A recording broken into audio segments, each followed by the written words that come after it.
Donc le 11 juin, Santé publique France a sorti une étude très intéressante qui montre que les Français ne bougent pas assez.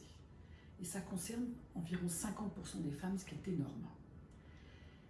Ces conséquences, ce n'est pas seulement une potentielle prise de poids, c'est aussi un facteur de risque d'apparition d'hypertension artérielle, de diabète, de maladie d'Alzheimer, de mort prématurée, de cancer, etc. Bref, il faut absolument bouger et absolument pas rester devant son ordinateur 7 heures de suite.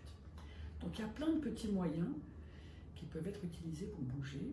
Alors d'une part, vous pouvez boire beaucoup d'eau, donc c'est très bien de boire beaucoup d'eau, et ça vous oblige à vous lever très régulièrement pour faire pipi, donc vous mettre debout et marcher pendant quelques minutes. Mettre votre corbeille à papier à l'autre bout de votre pièce pour vous lever pour jeter vos papiers. Et puis surtout, ce qui est important aussi, c'est de passer vos coups de fil debout. Ça vous oblige, là encore, à vous redresser, à faire travailler les muscles, et vous pouvez marcher.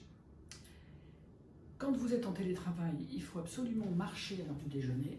Là encore, passez vos coups de fil debout, ou bien écouter une émission en faisant le tour du quartier, du pâté de maison, ce que vous voulez. Si vous prenez les transports en commun, il faut sortir 2 stations de métro plus tôt et terminer votre trajet à pied.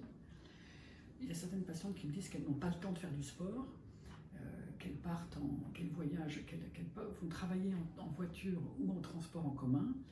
Moi, je leur propose de faire le trajet à pied, et même si ça rallonge de 15 minutes, voire 20 minutes la durée du trajet, ça intègre la pratique sportive, la pratique d'une activité physique dans leur quotidien, surtout pour celles qui n'ont pas le temps de faire du sport en dehors. Voilà, mesdames, bouger, c'est hyper important.